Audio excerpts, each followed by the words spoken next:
This is insanity. You can't have a war on terror. What, are you having a war on terror, are you? That's right. What does war create?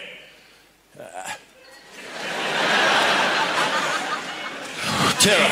Exactly. So you're having a war against the consequence of the actions you're involved in.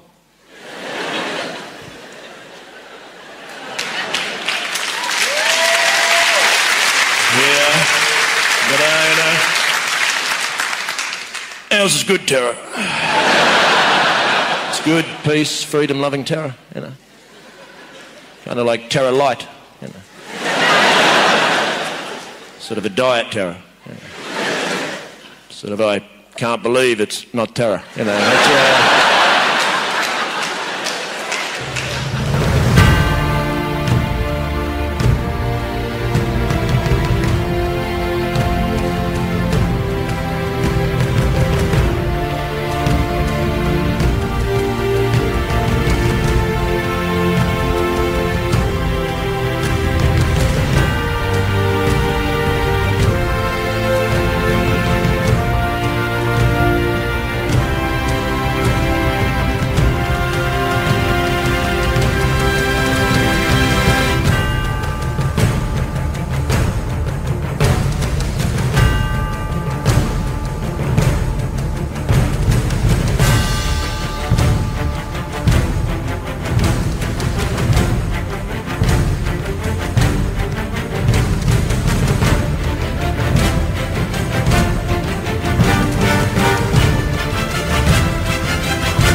Tuesday, 10th of February 2015. My name's Paul. My name's Andy. And here we go again, then about an hour and a half of what we always do every Tuesday if we've got time. Yep. Descending into madness, watching the world go crazy around us, and somehow we try and make sense of it. I believe if we didn't know each other, paranoia could have set in.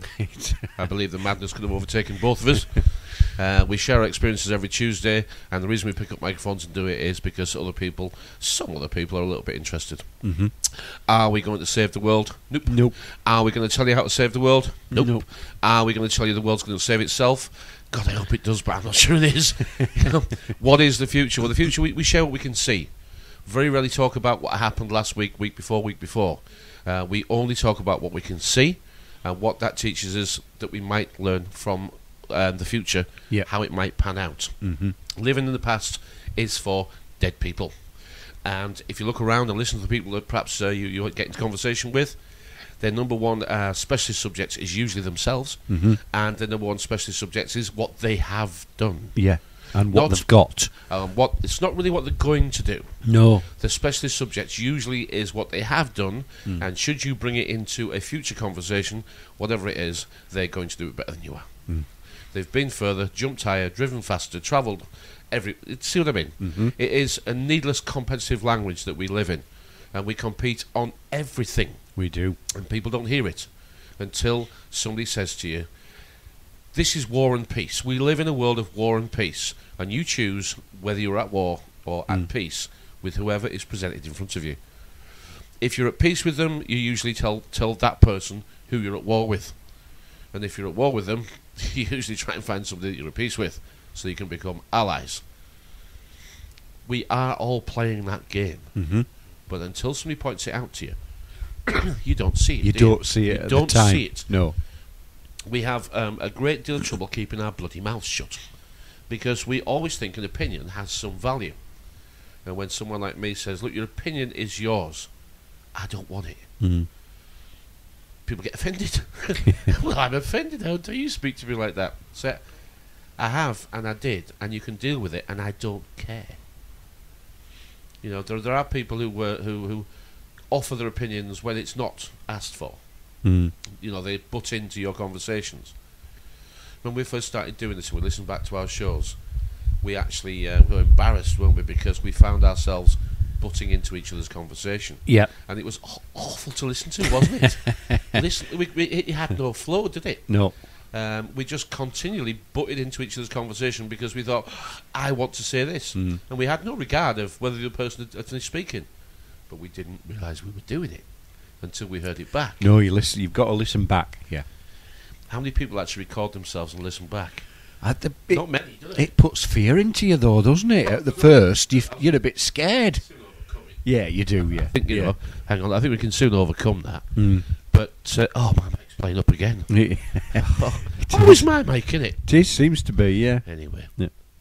Yeah, look around and just instead of talking and joining in, listening's the key to this game. Mm-hmm. Listen and watch and learn, you know.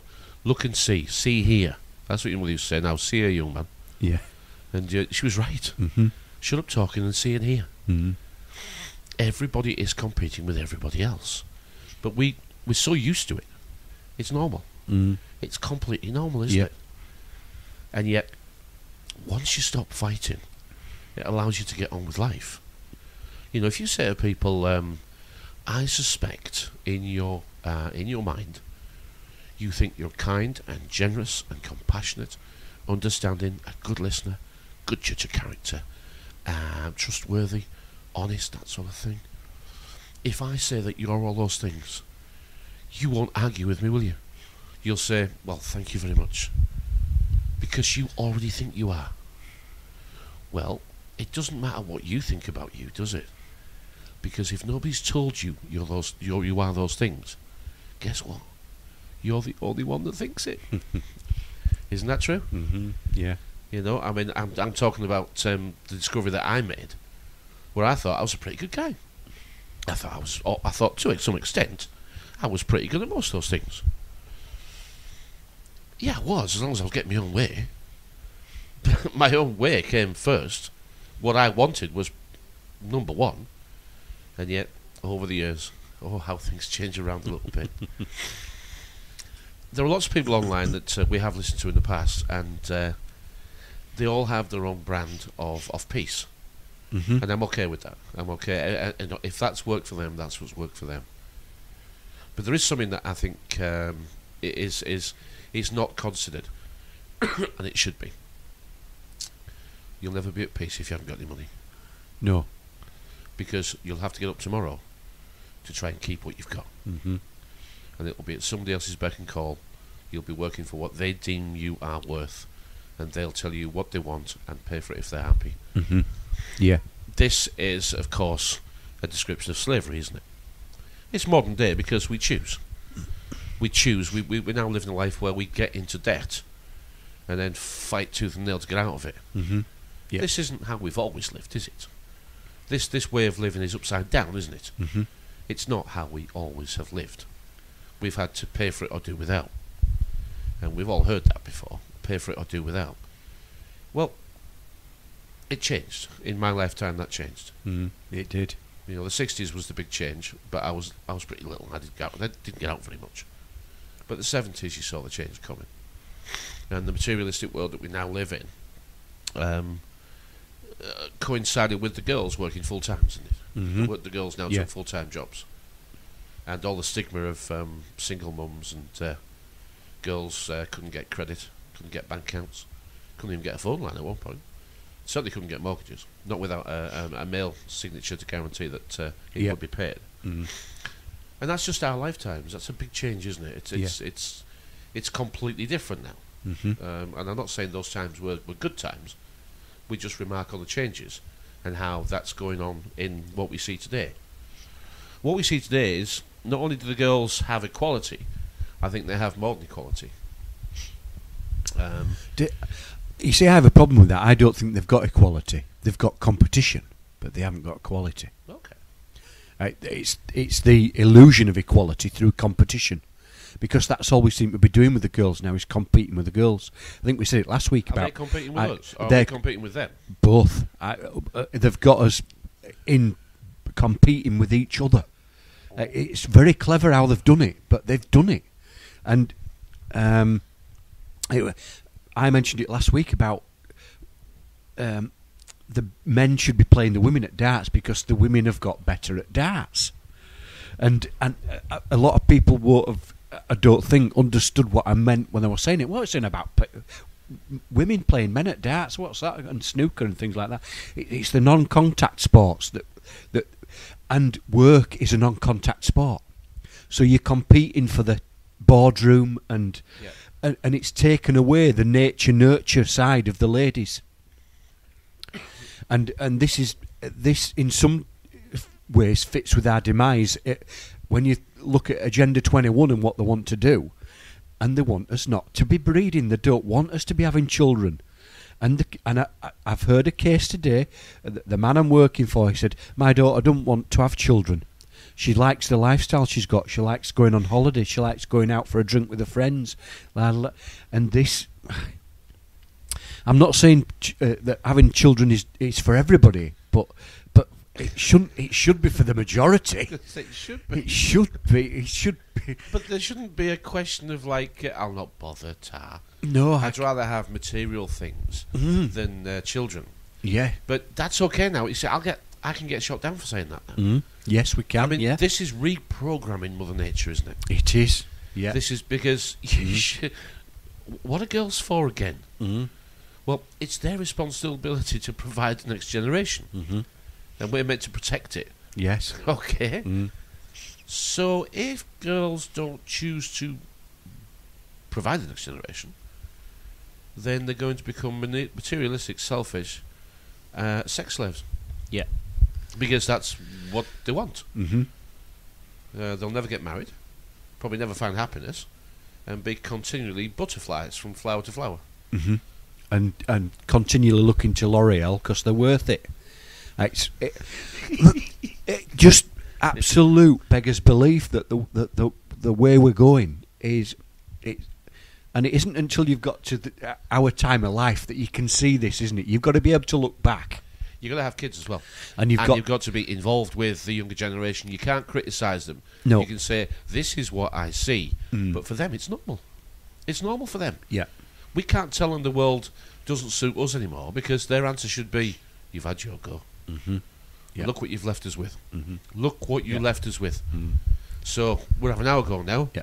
And if we don't blooming sort it out, don't you blooming say it's our fault. No. You know? Because we can blame our mums and dads. And we have. We have, yeah. We've said that they weren't paying attention, but they got the deal. We're not getting the deal. And my mum admitted that to me. She said they'd got the deal, and she was worried that we weren't going to get the deal. And then on the other side of it, we've got the TV battering us with the benefits people having as many as 13, 14 kids. Oh, that's just... But that works so well, doesn't it? It does work. It works so well, doesn't it? You know, apparently now white people who've gone John McKell are having 50 kids each. It's rubbish. It's absolute rubbish. The actual reproduction, we're reproducing ourselves at something like 1.2, 1.4. Well, 2.1 is the minimum reproduction number that we should be aiming at. Yeah. And we're at 1.2 to 1.4, so we're not reproducing ourselves. Nope. At this rate, we will be, a third of our number will be gone by 2050. We'll be a third less. But immigration is covering up the shortfall. It is. It does. Immigration is covering up the shortfall, lowering the wages, dividing communities, and we're okay with that. It's making us poor. Yeah. It's making us poor, and it's been used as an excuse for denying us services. Yeah. We've lost where we should be. We've lost control of our government. If we ever had it, I don't know, but they now don't care what we say. We elect them as our representatives. Now, if they are our representatives, then don't we have to be careful here and say they represent us? So the fact that they're doing double dealing, deceiving, two-faced, lying gits, would them representing us still be accurate? Because if we don't care what they do in the way that we make them do it, then is not silence consent? If you don't stand up and say your piece, if you don't challenge those in authority or power, then they'll do what they want. I mean, council meetings that we've been to are not. No one goes. No one cares. No one's bothered. They're all busy surviving behind closed doors.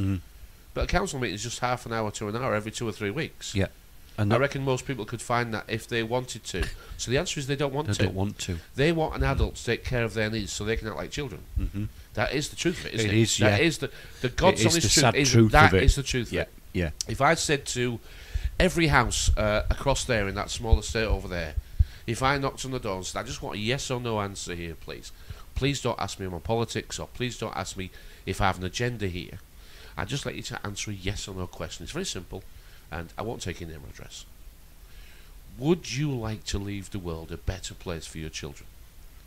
I think I could pretty much say that I should get 100% yes.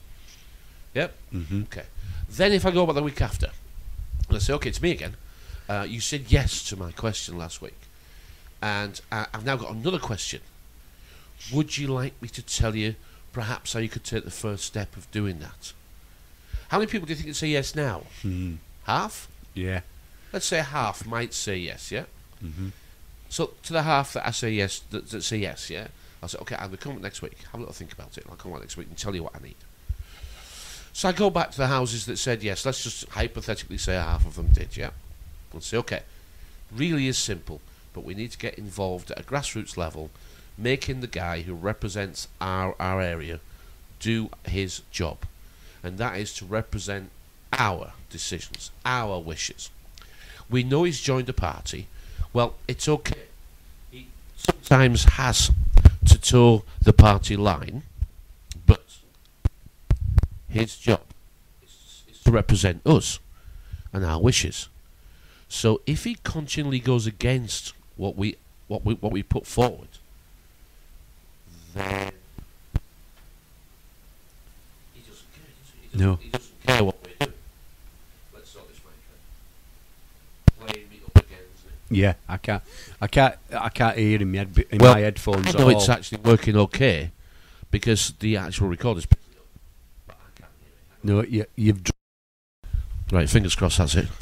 Anyway, the fact is that if we sort of looked him in the eye, stared him in the eye and said, look, these are the answers to the questions that we want you to put forward from us. These are our wishes on immigration, on minimum wage, on apprenticeships, whatever, local planning decisions, these sort of things.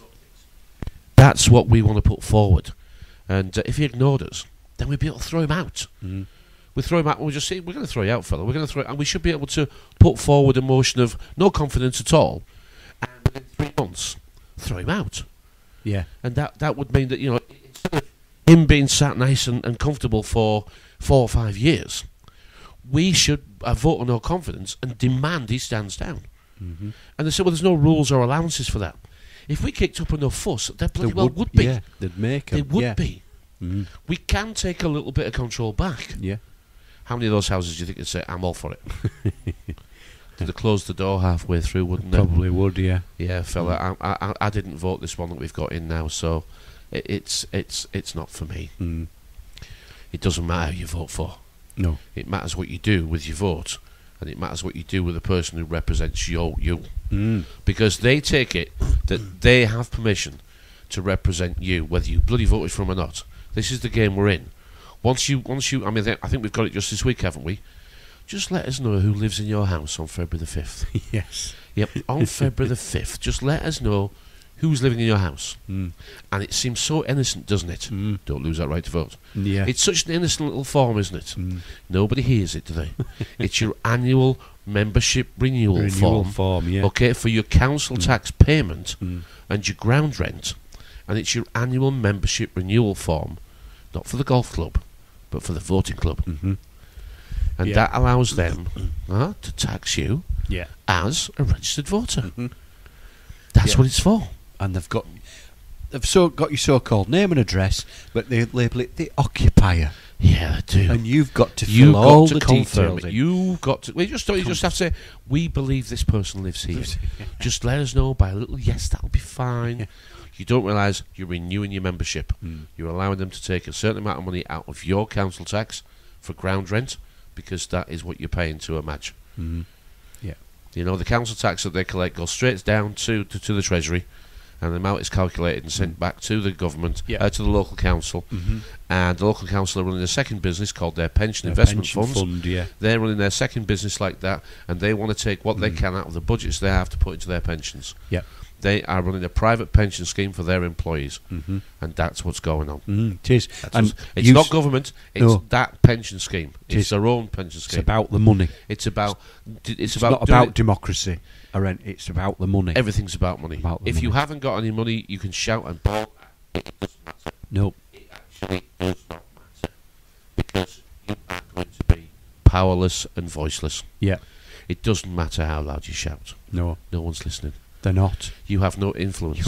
You cannot influence anything, No. which is why we build our banners and shout and bawl, and we get laughed at by people who are sat at home watching the news. Yeah. And they're right to do it, by the way. They're right to do it, because if we don't learn that these ways are done now, we have to ask permission, get a license, and fill in all the forms and go where they tell us. Yeah. Okay, this isn't protesting. No. This isn't the old-fashioned scaring them with our numbers. No. It's just those ways are gone now. We haven't even got a pitchfork anymore. It's a bad education that we're suffering from, Yeah, and that's all we're ever going to be held back by. Well, and we have access now to everything we need. Yeah. There really is no excuses now for ignorance in the way that perhaps there could have been. I mean, they used to say, look, the library's open, we'll get you every book you want. We're not going to make you smart, but you can do it yourself for free. So crack on. Never stopped us, did they? No. And they've written how the world works in book after book after book, and they know that you can't be asked, because you'd rather have them look after you. Let's get this out in the open, shall we? You want to live like you are, and you want to bitch like you are, and you want to think that's a good thing to do. You see, you're not changing anything. No. You're not actually changing anything. Dinosaurs refuse to change. Well, the world doesn't care. It does away with dinosaurs on a regular basis. Okay? Technology is coming. The world is going to change. The way it thinks and what it wants for itself is going to change. No matter how hard the oil companies hold us back. Okay? I mean, look at the light bulbs. LEDs are here. Those light companies have been holding light bulbs back for years. LEDs have been around, 40 years at least? And now we're finally getting them. Now we're finally getting light bulbs at a price that we're happy paying that last a bloody long time. Yeah. But there's a payback, Paul. I know there's a payback, Paul. It's the Internet of Things. I understand that. The light bulb companies never wanted these LEDs to come in. No, they didn't. Because we've got to make and take and break and throw things away for an economy to exist. Okay, there is no money for any business making something that lasts a long time. No. It sounds like there should be. Yeah. And in the world of common sense, there would be. But the real fact of the matter is, a government is interested in economic growth. Yes. And they will help companies that will help them promote economic growth. So if you make something that lasts a long time, that people can fix and don't have to replace, they're really not interested in you. No, they're not. No. They want us to go to work all day and then tomorrow spend all the money and go to work and get some more. Yeah. They want us to discharge all our energy every single night. Yeah. They need us to be needy. That's correct. Born and bred. That's correct. And that's what's coming. The gas, the electric, the water, and the food, and the fuel companies, that's all we'll have left. There will be no other choices, and we'll be okay with that. Exactly. The media services that they can supply at a price we're happy paying, we will never leave home. We will never leave home. And those supermarkets, let me tell you a story about supermarkets. I had in my shop today, he used to be the manager of Morrison's Ripon. He now is the manager of Morrison's Northallerton. He won't mind me saying. He can, Phil Povell, lovely guy. I don't see him very often because he's managing Northallerton store, which is 11 miles that away. So he doesn't come in very much. He's busy doing stuff. Anyway, came in today, obviously looking well, and I said, Phil, I haven't seen you for ages. Tell me what you see the future of big supermarkets, because I'm seeing in the newspapers supermarkets are stopping building big stores. They're looking now to the small locals and that sort of thing. I said, how do you see the future of supermarkets? Is that what Morrison's are talking about? He said, well, I've just come back, he said. I've just come back from a weekend seminar about the future of supermarket and retailing. Right, I said, so what is it? He said, we spent most of the weekend looking at what is a flagship local for Morrison's, and that is the Morrison's local store on Oxford Street in London. And he said, we looked at the methods and the way that they do things down there, and that store is turning over £200,000 a week with 20 staff. And I said to him, that sounds really good to me, but is that really good, or is it just better than some, or what? He said no. He said, for a conventional store, £200,000 a week would take about 150 staff. But with the new methods, they can now do it with 20. And I said, that's an 85% reduction in staffing costs by using technology that's available today. And he said, yep. And I said, how long? He said, about as fast as I can bloody roll it out. Barcodes. So if you think the stopgap that everyone says, if I can't find a job, I'll just go and fill shelves in Tesco's. Let me tell you, those days are gone. Those days are going. You're going to need a degree to work in a supermarket eventually, aren't you? Yeah, you certainly are. A master's even. What we were talking about last week, if education won't allow you to get up the ladder because the machines are doing the thinking and the jobs that you could get qualified for but can't afford to pay you for, then these brains are going to have to be used to go down the scale. Yep. In fact, I suspect already happening, will be happening even more in the coming years, is you'll hide your qualifications. You'll hide them. Because somebody will say, you're overqualified, you won't enjoy it, it's not for you, you know. There are certain jobs for certain folks, and this is, you're overqualified, to be honest. I mean, it's only washing windows. You see, and you know, I know that's true. I've been employing young people now for a long, long, long time. And just recently I've been sharing some of the troubles that I've been having with the youngsters, and we still are on the lookout for one that we can work with, but after a number of failures, we still haven't found the one that we're looking for. The latest one was possibly the most educated that we've had. Really, definitely in the A band at school, as we would call it. Not quite sure what it's called now, with some sort of stream method, I would think. Anyway, top of the shop. Comes from a good professional family, well-dressed, well-spoken. Really, you know, I thought to myself, well, there we are. There's an example of somebody who would not normally ask for a job in a chip shop, asking for a job in a chip shop. He couldn't do it. And yet, people from the B band and the C band, the ones that perhaps aren't as academic and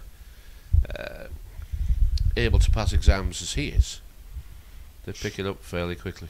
They pick up how to do this fairly quickly. Yeah. And yet the smartest ones, even though he came down the scale to ask for a job, he couldn't do it. No. And he wasn't messing about. He stayed a long time. He tried very hard. He was actually embarrassed that he couldn't do it.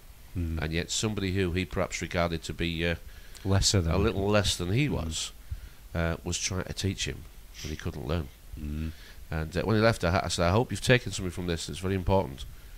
And that is that when you do see people working in businesses like this one, just remember this time of your life. You know, remember this time of your life. I'm sure you'll do well in what you're going to do, but just remember this time of your life. It perhaps might it might be a temperament that will serve you well. Yeah. You know, don't speak down to people about when they're doing jobs that you can't do. And it takes courage to accept that you cannot do something, doesn't it? We see it as a weakness, so we never accept that. Exactly. And it's not a weakness, is it? It's not, no. When someone says to you, do you know what? I don't know. We say, well, I'll tell you then. Yeah. we can't wait, can we? No. Could it be this? Do you think it might be this? Yeah, yeah. Or, it's great, isn't it? It is, when someone says, I can't do that, and you say, do you want me to show you? But we enjoy it, don't we? Yeah. And when somebody says that and we show them, do we charge them? No. We don't, do we? Because we feel good that we've helped somebody. But we forget that's what makes us feel good. Yeah. It's not a new thing, though, isn't it? I mean, the Victorians and I guess most before them, they had a great deal of trouble expressing their feelings, didn't they? Because they couldn't be seen to be weak and emotional in front of the what would be their peers and their equals. So they had a lot of trouble. They've written lots of books about it after the time, about how it was so difficult to accept that there were things they didn't understand and couldn't cope with. Life wasn't any easier for them, but they didn't have the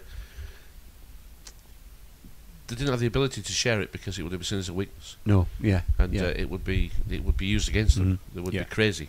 Yeah. Well, we suffer that to some extent. We have suffered in the past. We've suffered like that by people. Well, by the way we speak, people have seen us as a little crazy. Well, I'm thinking back to my grandma Starkey. Bless her, she's dead and gone now. My mum's mum, and because she missed out at school, because she wasn't one of the top high flyers, she was left to the bottom, the remedial. So she couldn't really.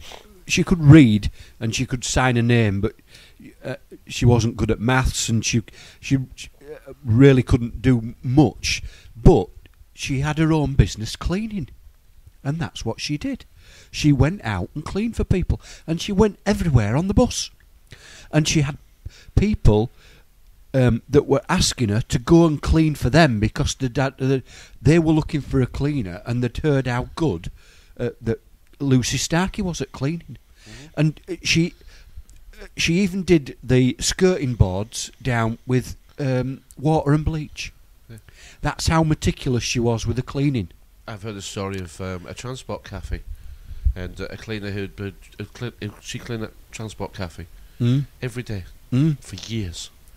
And you know, she did it so often and so well, they forgot. Yeah. They forgot how good she was. How good she was. And she retired. And then they got a new one. And then they realised that nobody could clean as nobody didn't know what cleaning was. No, they had no idea. And it's as simple. It is as simple as that. If you've got something that you're good at, it might be sewing. I don't know. Anything. It might be anything.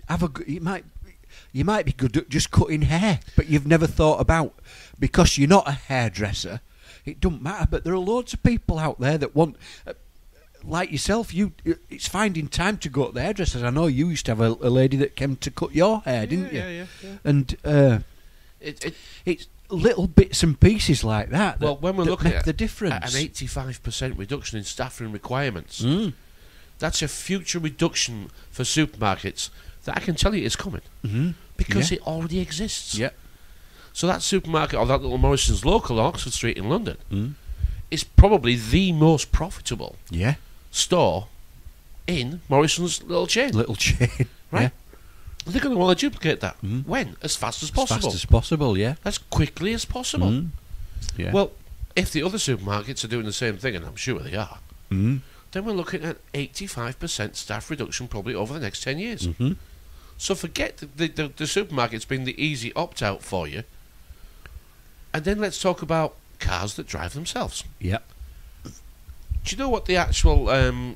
I've heard, top future forecasters saying that the actual unemployment level about 2022 could be about 45% for this country. That's 1 in 2 people unemployed. Yep. These are future forecasters. I know they get off with the doom and gloom and pessimism stuff. But we have to be aware that it's about 20% now. Yeah.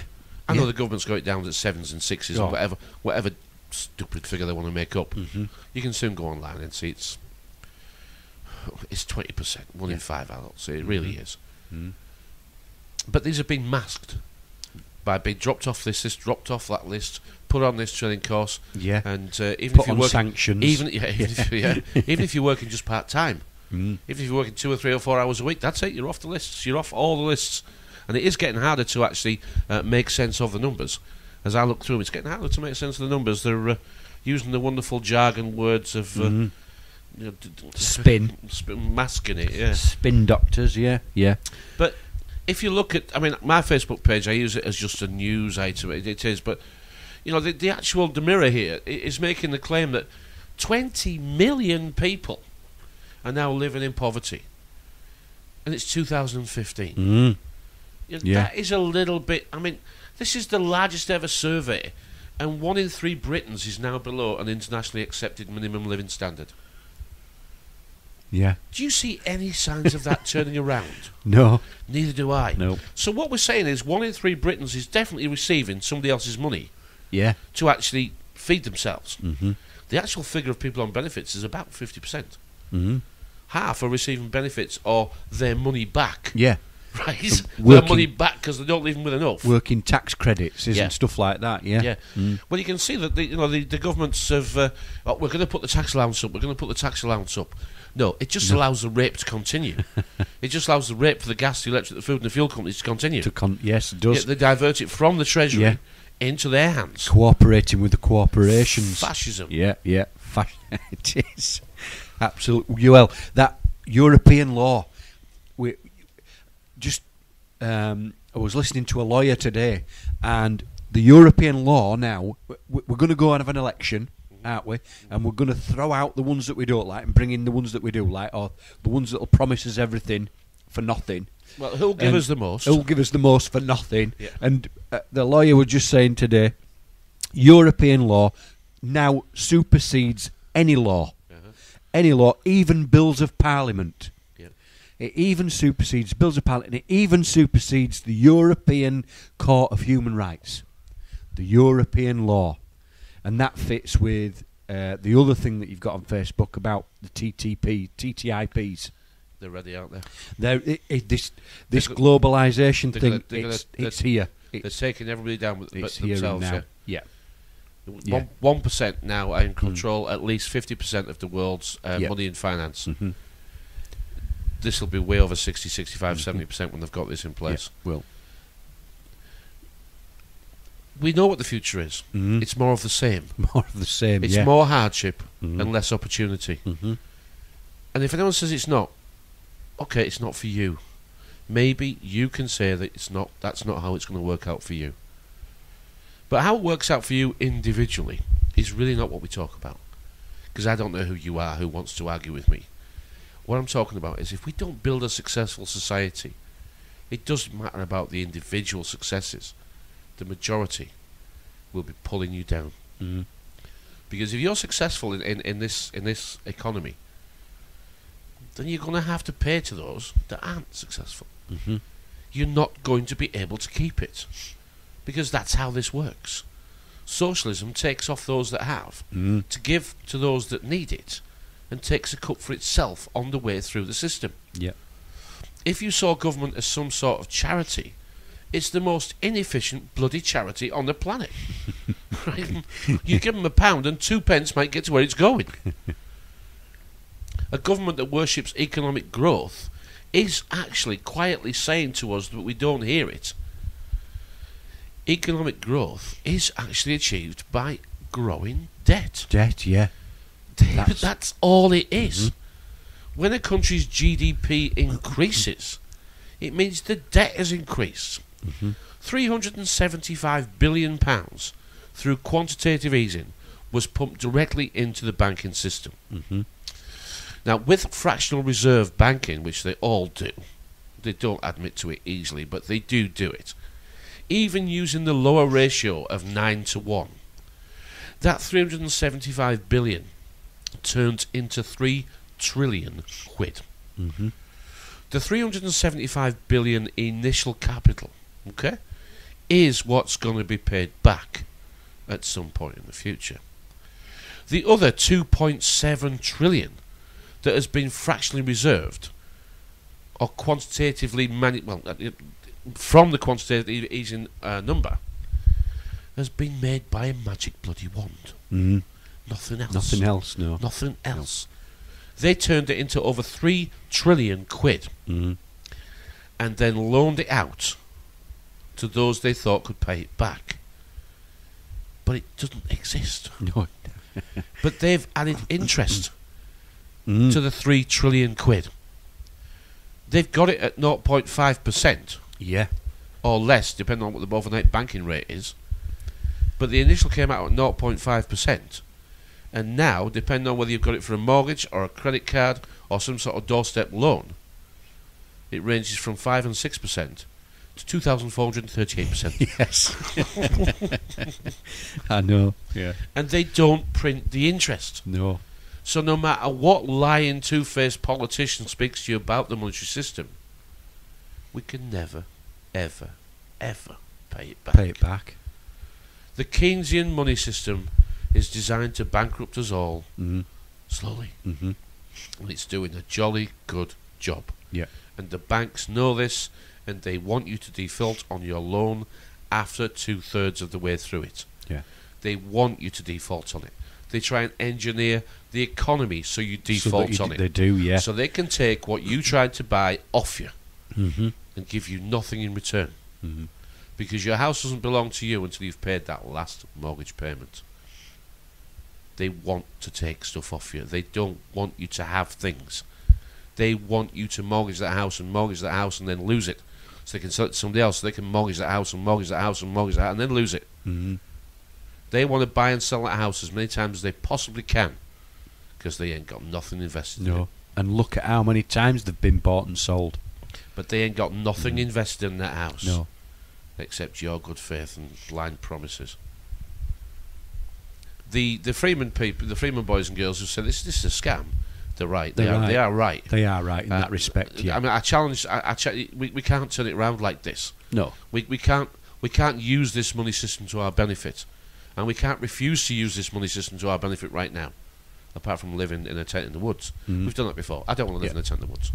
No. I don't want to live in a tent in the woods. No. And I'm not going to tell you there's another way we can do things. There is no other way we can do things except rethink where we spend our money. Exactly. Rethink what we spend it on. Comes back to the money. We vote with our money. We vote with our money. We don't need banks. We really do not need banks. Have a little think about this. We don't need banks. Right? When we can pay all our bills online. Okay, we can put just the right amount of money in banks so they can pay our bills online. There's no charges for doing this. So you can go to the bank and you can make sure the exact right amount of money goes in the bank. You can pay your bills online and be done with it. Okay, and if you never use loans, then banks are out of business. Then banks are done. If you go to the bank and deposit exactly what you need, come on, pay your bills, they're done. Yeah. They are done. But we're not going to.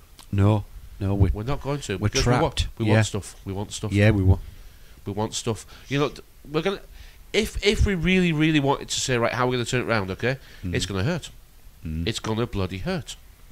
You're going to have to pay it back. Yeah. You're going to have to. You're not going to get out of it. Okay, you're not going to get out of it.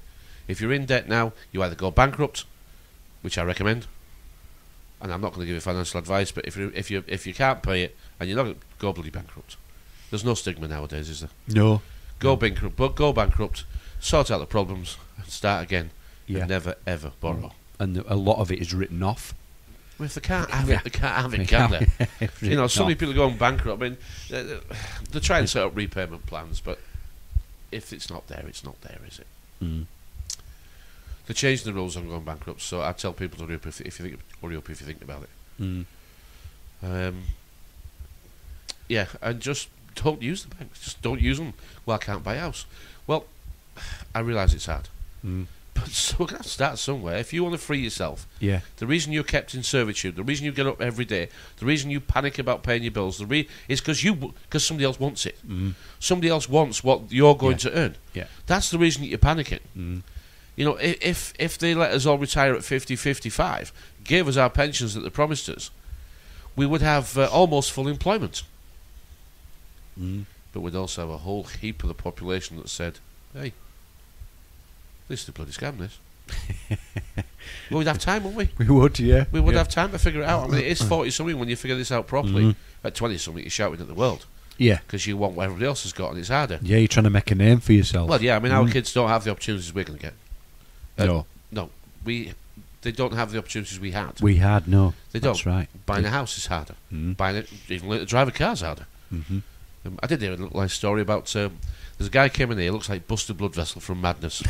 Right, and I've never known what he did. And I don't always know what they do. I don't get to speak to everybody. And he pulled up in a driving instructor's car. And I thought, I didn't know you were a driving instructor. He said, yeah. I've been doing it for 2 years or whatever. Never thought nothing of it. Vanessa, who works, we said, my brother phoned him because everyone in Ripon knows he's the best driving instructor around. And my brother phoned him, and he said he could take him not until the end of March.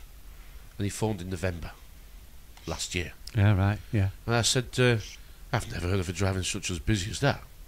She said, do you know why everyone likes him? Because his first lesson is, we're going to try and get you through your test with 20 lessons or less. Do you know what the average is? No. The average amount of lessons? About 38 to 45 lessons. All right. To pass the test. How long did it take you? I don't know, because I didn't take any lessons. My granddad taught me. I know, my granddad taught me. I just used to drive the wagon and the car with L plates on. Well, for me, my first test I was in after 6, and I failed. So I had one more, and I was 7. So a month later I went for it and then passed it on 7. 38 to 45 lessons. Yeah. He even took me on a car park in the snow, and I'd be doing handbrake turns and turning it into the skid and all that. You didn't get that with a driving instructor. No lessons at all. You passed with no lessons. But I passed with no lessons. Yeah. So your granddad was a good driver. He was, yeah. And I even he had a little Toyota IAS truck, and we went to get some concrete in it one day, and I had the L plates on. And I drove it, and we drove up to the concrete silo, and he filled the back of the pickup truck with concrete. And the towage were carving a groove in the road, so driving it back. Changing the subject, something I haven't heard much about over the past sort of 4 or 5 months. So I thought, going to do a bit of research. Bitcoin. Remember we said Bitcoin? No, don't understand it. Don't think many people understand it. No. These people who tell me they understand it, they describe it to me, and I don't get it. So I don't think they really still understand don't know how you mine them. I don't know either. No. But one thing I do know is, here's the Bitcoin chart on my Facebook page. Yeah.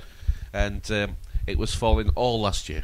Yeah. From its exciting highs, it has done nothing but collapse. And my like all money systems, especially this one, it costs nothing to make it.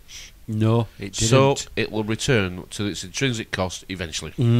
Yeah. Once all the hype is over, those who bought in on the way up at the end of 2013, beginning of 2014, hope you sold at the top. Yeah. Because from its near 1200 high, it's about 217 today. So it's lost in excess of 80% of its high over the past 12 months. Yeah. So, yeah. A virtual stock exchange. They've all gone quiet, those Bitcoin boys and girls who told us what was what. Do you remember twice we were told? You guys don't understand it. You're dinosaurs. You won't figure it out. It's not for you. I said, I'll just wait and see. We'll just wait and see, shall we? Well, let's see where it ends up, shall we? If we look at this little map here, I think there's only one place it's going to end up, do you? Yes, back where it started. Back where it bloody started. Yeah. Revenue, back to the beginning. Revenue, yeah. Back to the beginning. Yeah, it's not called revenue for nothing. That's exactly, because it goes back home. It does, yeah. Right, we're actually on my Facebook page, which is a first, and we're actually doing, that's one of the, now, we've heard this before. Alex Jones started this about 4 or 5 years ago about putting lithium in the water. And apparently Japan does it, or somebody says Japan does it, so we don't know, to be honest. No. But lithium is just not like an antidepressant. It's and it's described in the papers. It's just a good mood thing. Yeah. Good mood. Yeah. So this is self-medication. I don't know if they will or they won't. Sometimes I wonder if they are. I don't know, do we? I wonder what I'd be like on it, because I always seem to be I do get in a bad mood, but generally I'm on a good mood. So might be only doing it. Yeah, might be. Is it like Meow Meow and MCAT? It does make you wonder, doesn't it? Are we getting the news about 3 or 4 years late? To some extent, you see what I mean? You know, I mean, like GMO. I mean, people think that our food hasn't been. It's been GMO'd years ago. Yeah. I read. Is it Jeff Rothwell's book? Were it Jeffrey Rothwell that You've wrote got the book. You haven't brought it back yet. Yeah. Oh, haven't I? No. Oh, I thought I'd brought it back. I haven't seen it. Anyway, it doesn't matter. But yeah, it talks. It's done. Yeah. The food's been messed with. Yeah. Now they're just tinkering. Soya beans were done first, I believe. Potatoes as well. Potatoes, yeah. They've been messing with potatoes for over 20 years. Yeah. So if you drink soya milk and you don't think it's not GMO, think again. Fluoride in the water. I can't get Yorkshire Water to tell me they're putting fluoride in. They just say they don't put fluoride in the water. Yeah. Which leaves you with is somebody else putting it in then? They don't. Somebody else doing it. We don't put it in. It falls from the sky, apparently. We're too far gone. We are. We're too far gone. I'm sorry, guys and girls. I'd like to give you some hope. I'm not going to give you some hope. You're going to have to deal with the changes. You're going to have to deal with the changes. Life is a never-ending succession of changes. Yeah. And we're going to have to deal with them. And what we do about them is what we do about them. You know, if you can't see the world if you can't compliment people, keep your mouth shut, because fighting with them it's what causes all the misery. Yeah. That is what causes misery. It is war, it is betrayal, and it's I know something you don't know, and if I tell you, you'll know what I know, so I'm not telling you. It's that sort of world we live in. It is. And maybe it's always been that way. Maybe we don't know for sure, but maybe we can only say our lifetimes, this is what we've learned so far. Well, we've said on this show a number of times, they know everything about us. Look at the Samsung TV thing. Exactly, right? yeah. I mean, we talked about that, 4, 5, 6 months ago? Right, after saying that your dishwasher and your bloody kettles and your cookers, right, they're all gonna gang together to make an Internet of Things, and they're going to monitor you lifetime and all the energy usage you're using up. And people just laughed at us. But it's true. We talked about it 2 or 3 years ago, but people laughed at us then. I mean, I'm waiting for the streetlights to come. We've talked about streetlights before. When they finally tell us that the streetlights have been monitoring you forever. Yeah. I mean, when they finally tell us, it won't matter because we're punch drunk, aren't we? We're bloody punch drunk. Yeah. Samsung openly come out now and say, yep, we do listen to you. Yep, we do send that information to interested third parties so they can try and sell you stuff. Yeah. So watch what you say. People should be furious. Yeah. But it's today's news. I bet it's not next week's news. I bet it's not. And it's coming to a point where this Samsung will have you singing for your supper. But the best bit is... Because everybody thinks it's on here where you're going to make your money. I know. But the best thing is, right, talk about gullible and naive, right? You ready? You can switch it off, though. Right? You can switch it off. It's all right. If people haven't figured out yet that your cable boxes, your satellite boxes, every bloody thing else has been listening to you, at what point did you think your TV wasn't? Yeah, them little green lights on your internet never go out, do they? Unless you pull it out, plug out the wall. At what point did you not think your TV wasn't watching you? Okay, when this system went all digital, I guarantee you they needed those airwaves for the transmission to transmit back. This thing is sending a picture back, I guarantee you. It knows everything about you. There is a bloody camera in them TVs, never mind their bloody microphone. There is a camera and they can watch in your bloody living room. And if you think I'm lying, let's see how it goes over the next year or two, shall we? Because once they widened the airwaves and got the digital... Well, it was a mobile phone band... it was the mobile phone bands they had to move, didn't they? And then it was for mobile phone traffic. Yeah. But if you've noticed now, your TV can transmit as well. Because you transmit to the satellite through the Sky Dish, but then you can also transmit to the satellite through your regular aerial because it's digital now. So your TV does transmit signals. Okay, your regular TV aerial receives and transmits. It does transmit to the satellite. Otherwise, it wouldn't be able to ask for an update, would it? So, if you think your TV's not watching you, there's not a lifetime picture of your living room available to the security service should they want it, then you're a fool. You're a silly, naive, gullible fool. Well, I was thinking the other day, IP address. God, they are taking the P out of my address, aren't they? We don't care, though. I mean, you get stuff like counsellors and police accused of having sex with Rotherham's victims. I know. I mean, they're having bloody sex parties with kids. It sickens me because you know it's going on. You don't want it. You don't want it to be true. No, people. We don't talk about this because I don't want it to be true. I don't want people to think this is going on behind closed doors with people who think they can get away with it. And yet, you know what? I can't bloody argue it isn't going on. No, I can't argue this isn't going on at all. It sickens me. But then you get the story of we're going to give sex education to 5 and 6 year olds, and we're going to allow girls of 10 to go on the pill or to have some sort of birth control. Right, this is in the news. This is on my Facebook page. Yeah. Well, once we say to girls of 10, we're happy to give you birth control, have we lowered the age of consent to 10? Well, what have we done if we haven't? What else could it be? Well, exactly. I mean, it's been unofficially 13 for a while now. You know, the secondary schools have got a nurse in there, and the girl can, any girl, secondary school age, could go see the nurse and get advice and help, and even the morning after pill. And your mum won't know. No, they won't tell you. No, it's confidential. They won't bloody tell you. Well, now it's down to 10. Do you know what? Those people saying that we should do this, there's only one reason why they do this. Because they want to do it, don't they? Because they want to do it, They want to do it, don't they? That's the truth of it, isn't it? Nobody would get involved in this list, but there's no outcry. There's not a big enough outcry. No. You know why it sickens me? Because it means there's a number of people that are not bothered, but there's probably a bigger number of people saying, it'll be alright, won't it? Yeah. Well, I remember when the Jimmy Savile thing suddenly came, and you can probably listen back and find it in shows that we've done before, and I remember us sat here saying, why now? This has been going on since forever. Because the why now? Punch drunk. Yeah. All the day after day after day, wearing us down, wearing us down. Came to us then over time, didn't it? This is normalising it. Down. Let's educate children Lady so they Gaga, can recognise this behaviour. All this. Let's educate children so they can recognise and defend themselves against this behaviour. Yeah. Bullshit. They teach them how to do it. Playboy. You put youngsters, 8, 9, 10-year-olds in the room, right? Okay, and put a bloody great big red button on the wall with saying, don't press this. Yeah. Then start your clock. Yeah. Start your clock, right? Out seconds. Right? Kids don't listen. Kids love taking chances. Yeah. They love it. And all they want to be is grown up. Yeah, but if it makes them feel more grown up. If you and I said, kids, your mum and dad have probably said to you, don't you be putting your hand down your trousers. Yeah, stop that, yeah. Now, we're here to tell you that that's all right, actually. Yeah. It's part of growing up. I've heard some people say that, but these are unqualified teachers. What I'm saying is, if you and I said to let's make sure this doesn't get broadcast in a way that I get into trouble. Okay? Hopefully, no one under 18 is listening to this show. They shouldn't be. But I'm not going to say anything unpleasant. But if you and I had a room of 6-year-olds and said, look, put your hand down your trousers, right? It's all right, really. Yeah. It's a natural part of growing up. And it can be quite unusual feeling, is it? Quite a strange feeling. It feels unusual.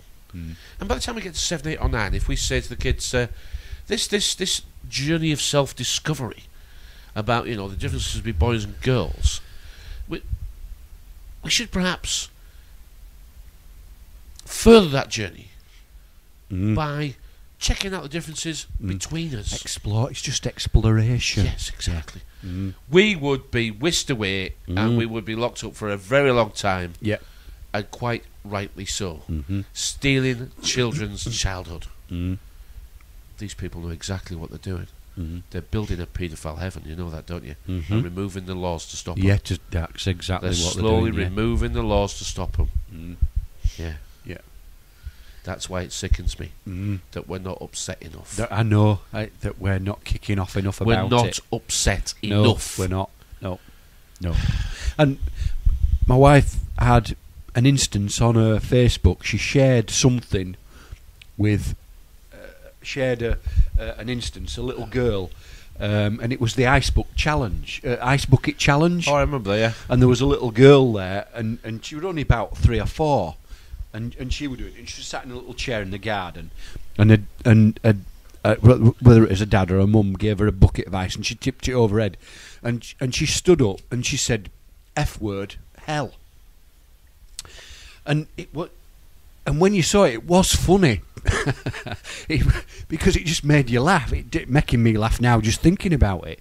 But it was the shock of it, and they pick things up so quick, don't they? Only one time they have to hear it, mostly. Yeah, but Karen had shared it with one of her friends who's quite into the church and all that and everything, and she was sat with her daughter, and her daughter was watching the Facebook clip, and she told Karen off, saying, "What did you post me that for? You didn't tell me anything about that. My 6-year-old daughter's just watched that, and she's heard something that she's never heard before." Okay. And Karen was quite well. I never thought, she'd said to me, I didn't think she'd be sharing her Facebook page with her children. Wow. It's her Facebook page. I was going to say, we don't know who we share it with. No, exactly. But my little girl's 13. She's on Facebook. Yes, and probably shared her things with her pals, but Karen didn't think that her friend. Well, it's really a work colleague, not a friend. A 6-year-old's not on Facebook. It's a video, isn't it? Yes, it's a funny video.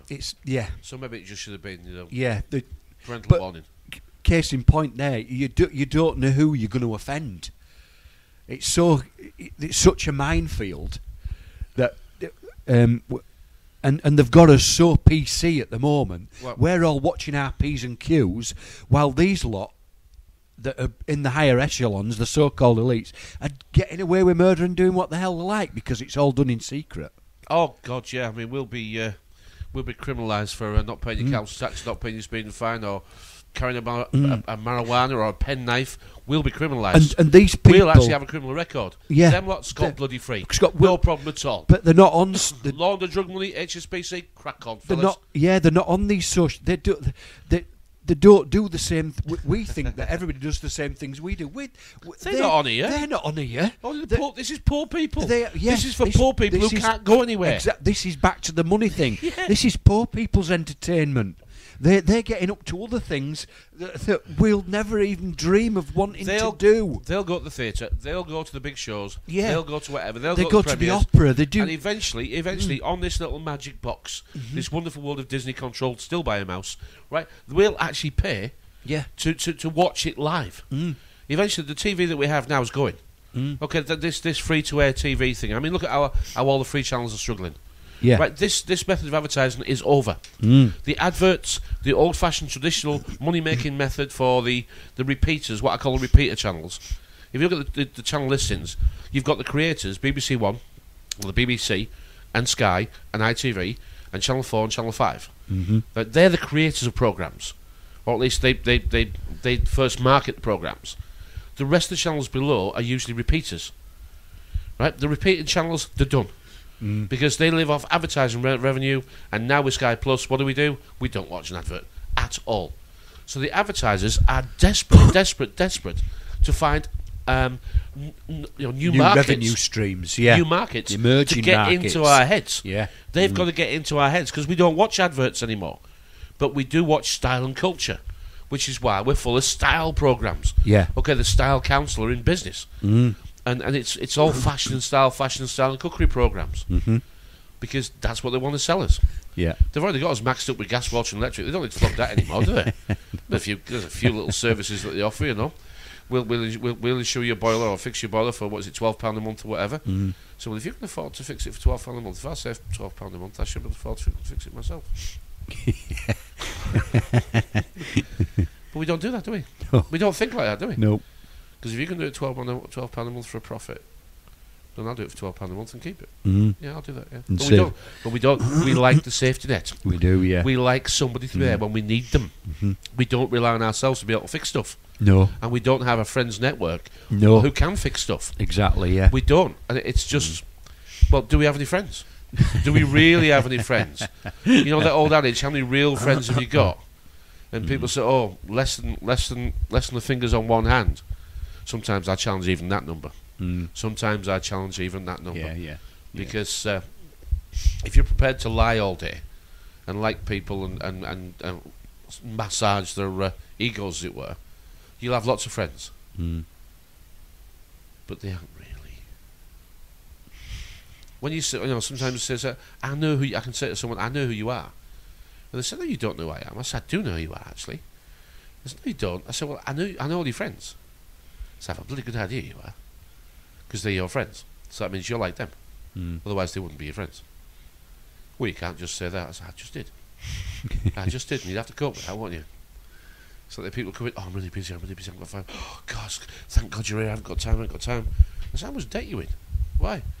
People are running around like this. You've got more debt than you've got time. You know? You've no time left. You're going to kill yourself. Poor people die faster than rich people because of the stress of survival. Yeah. We have an entire planet now that is watching half of it virtually starve. $2, $3, $4 a day. And the other half, they think they're rich, while the governments are selling everything. They are raping this country. There is nothing hardly left. No. When this country goes bang, I don't know what they're going to give up. I don't know what they're going to put forward. No. I don't know what they're going to put forward. No. Well, Margaret Thatcher kicked it off, didn't we? We were talking earlier about what this country's lost. We've lost the shipbuilding. We've lost the steel's down to next to nothing. The coal industry's gone. The car industry, all we do now is assemble foreign makes of cars. And the two that are left, which was Jaguar and Land Rover, they're owned. I think Jaguar's owned by Ford, and Land Rover's owned by Tata. All the profit which is an now, Indian company. Yeah, all the profit is now going to foreign countries. All the profits foreign countries. Yes, I come from originally from Yeadon. That was textiles, and as I was growing up there, the textiles mills were closing. And the equipment was being shipped off to Indonesia and China and all these places, and we wove worsted cloth, and it was the envy of the world. Was some of the cloth that we wove. But we get greedy and lazy. And now we import it back in. Yeah, we get greedy and lazy. Yeah. The resource is us. That's the main resource in the world, and it's what we'll do it for. It's the price that we'll do it for. Yeah. You know, one of my best friends is getting married in September. I'm going to his wedding in Thailand. Looking forward to that. They'll have some tales to tell when I come back from there. And he lives in Thailand for next to nothing, and he lives like a king over there. And that's why Thailand is doing well, and we're not. You know, we're the money system and how it works is easy, but you have to take a moment. You have to take a moment to actually grasp it. And when it's as easy as it is, you don't believe it, do you? You do not believe it. I mean, again, news off my page. This is The Guardian. David Cameron says a second financial crash is imminent. Now, I know this end-of-the-world programming is what everyone listens for. Because the poor people say, bring it on. Say, bring it on. Bring it on, okay? Bring it on. Let's have this whole thing collapsed. Right, this has never happened before in living history. We have no real memory or idea how this is going to play out. So bring it on is silly. Because the people who actually make things are the middle class. Yeah. Right? They actually put together businesses. They actually are the entrepreneurs. They actually provide the independent employment, right? And then spend the money back in the local community. Yeah. So the middle class that you want to, you see being dismantled all around you, and somehow you're quite happy to see that happening, you're a fool. Yeah. Because those people, they buy cleaning, lawn mowing, gardening, window washing, they keep the houses in good order, they dine at local restaurants, and they provide employment for local people. You're fools. They're not the ones that should be targeted. We're so stupid. We are such a stupid set of people. Yeah. And somehow we refuse to accept that we're wrong. Yeah. And just going back to that point about David Cameron and making his point there, and the divide now between the rich and the poor has got so big that the bankers are getting pay rises of 44%. It's never been as high, but the only reason it's high is because, as we've said earlier, the Bank of England are lending it out at 0.5%, and the banks are lending it out to us at 6% plus. 12 times at least. Exactly. 12 to 80 and times the interest. Banks are making money hand over fist at the moment, and they've had bailouts as well. It sounds like a bailout. I mean, it's not a bailout. It was just a money transfer. This is just a money transfer. They've had taxpayers' money. They had to get it from somewhere. It's just massive transfer. You know, I mean, I had the head of the Yorkshire Primary Care Trust on Saturday. He comes in on Saturday. He's a lovely fella. I mean, I've learnt now to talk to these people. Instead of being adversarial and aggressive, I've learnt to sympathise with the cause. I've learnt if you sympathise with their cause, they'll talk to you no problem at all. So I do. And I said to him, I don't envy you. I said, you must be a magician to jiggle the budgets and keep up with the rules and regulations. And with an ever-aging population, how do you tick all the boxes? He said, we can't tick all the boxes. I said, I'm sure you can. I said, as you're the guy who gets, you get the credit if it works fine, and you take the fall if it all goes wrong. I said, how do you allocate funds? He said, we need to maintain confidence in the service. Trust. We need to maintain confidence in the service. He said, and sometimes we have to make difficult decisions, but confidence in the service is what we need to maintain. Take from that what you will. Take from, in other words, I'm not really telling you, but I am. Sometimes we have to make tough decisions. And I've said to him before, it's an ageing population. I agree it's an ageing population, but it's not a well population. We're not well. No. We're all too poorly. You know, you had a conversation with a chap today who's a retired council wanderer around her. Yes. Interesting conversation. And we were talking about cognitive...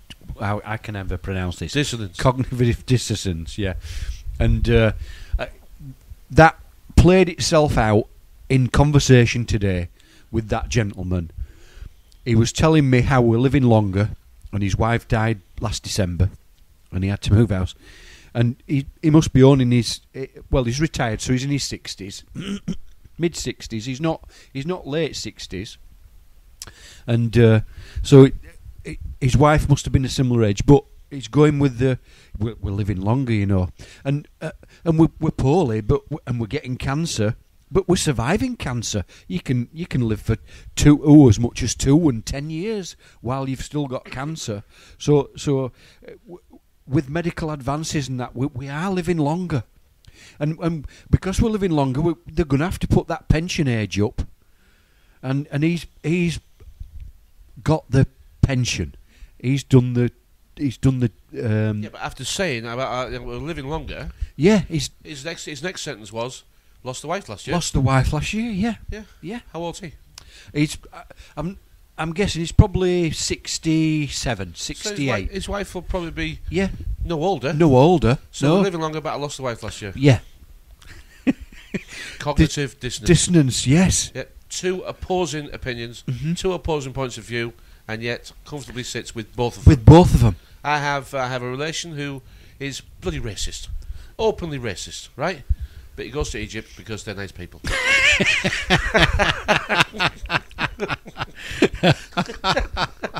You can make it up. No. But you don't need to make it up. No, you don't need to. The madness is all around us. Unfolding in front of your very eyes. He absolutely hates coloured people. I mean, when are we PC? Is it coloured? Is it black? Is it brown? Well, what word am I allowed to use this time? We laugh, but we shouldn't laugh. Every week it's getting a little darker, isn't it? Yeah. The actual outlook's getting... We try and keep it light.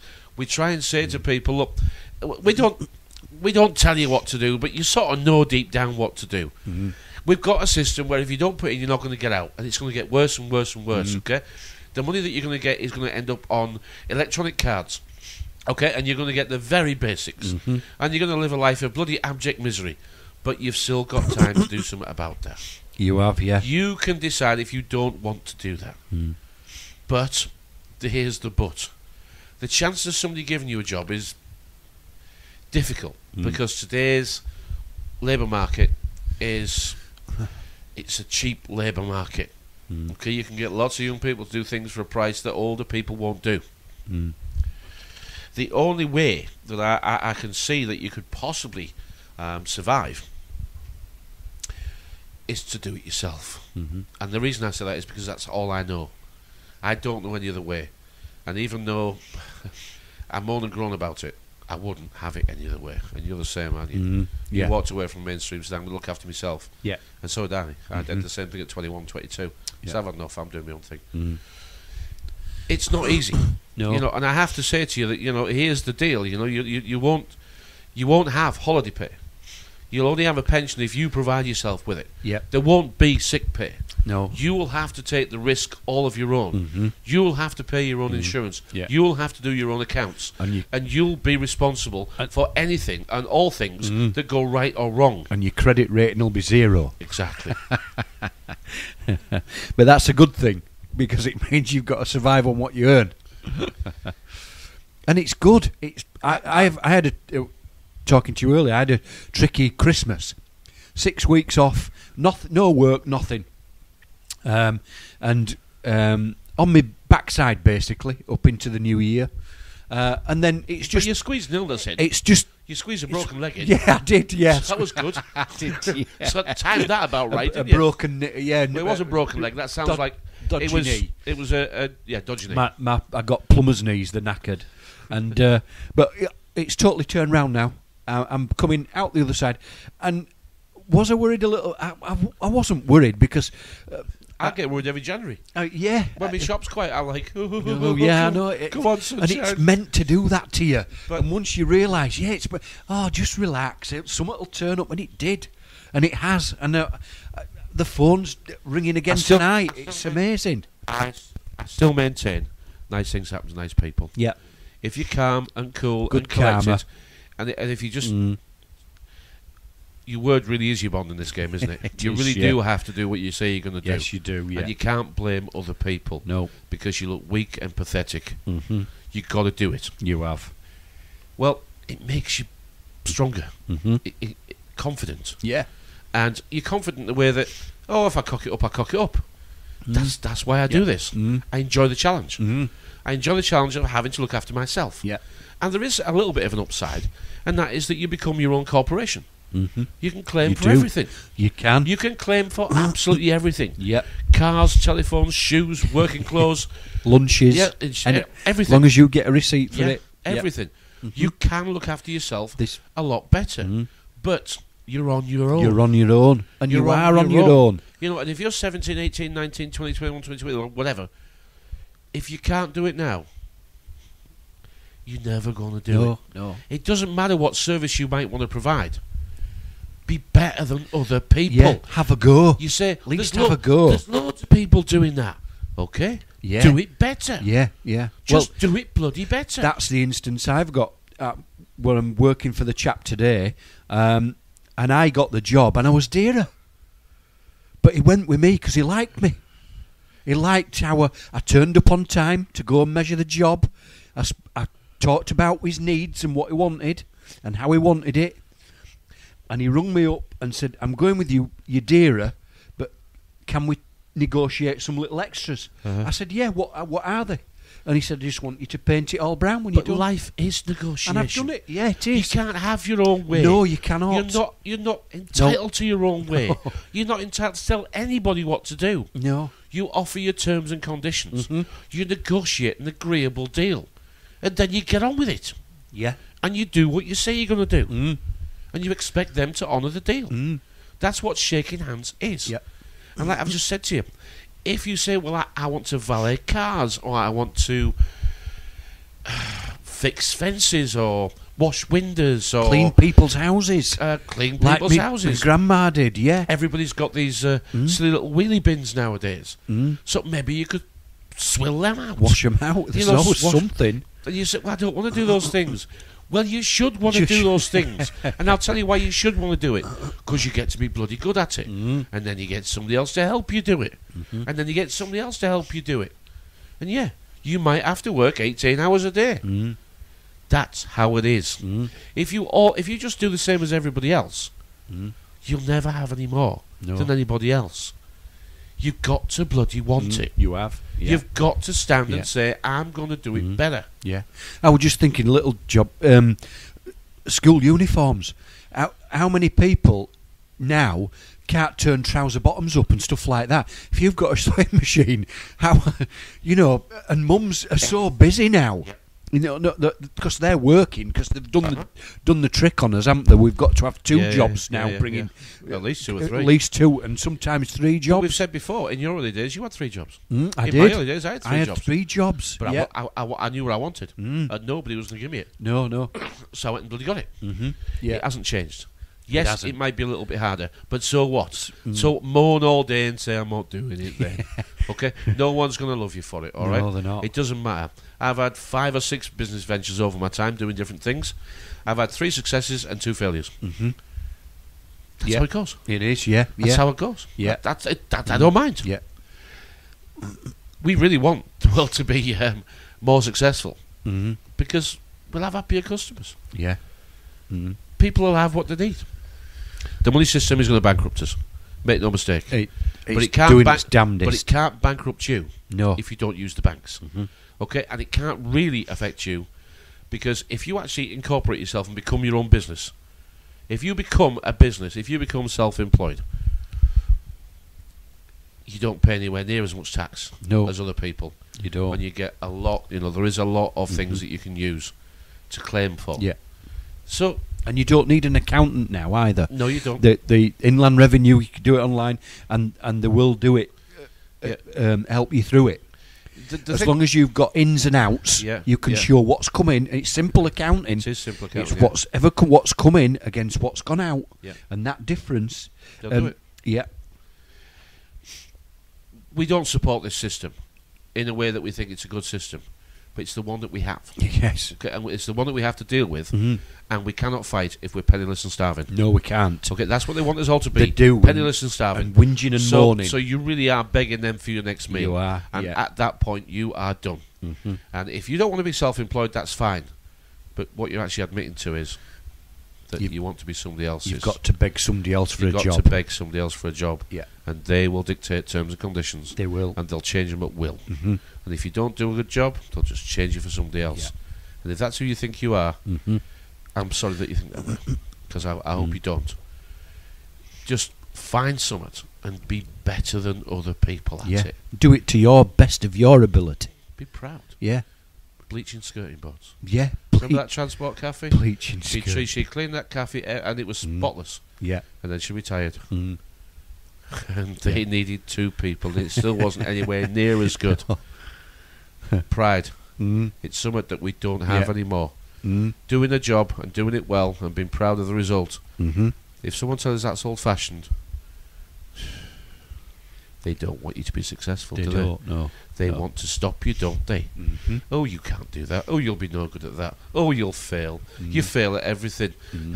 Nobody worries about those things anymore. Do you know why they say that to you? Because they don't like you. No. And they don't want you to be successful. Yeah. One of my customers... Prove them wrong. She didn't like working for other people, and she'd had a child of her own, and she thought, right, I'm at home with the child, what shall I do? I'll set up as a childminder. Yeah. Did all the things to set up as a childminder, and she's been doing it for 2 years now, and she said, best thing I've ever done. There you go. I get paid to stay at home and look after my children. We can do it. We can, yeah. If we wanted If to. you, yes. We've been meeting a lot of people over the years involved with this We have. who actually don't want to And do we've been anything. meeting the wrong people who, Yeah. yes, they don't want to do anything. The reason why they haven't, Wanna they haven't whinge got and anything, moan. they have nothing, is because they've no skill, no desire, no energy, no money, and no friends. Uh-huh. In other words, broken. Yeah. Broken. All slaves have to be broken. They do. Not broken me yet. Not me neither. For another Tuesday. Yeah, thanks for listening.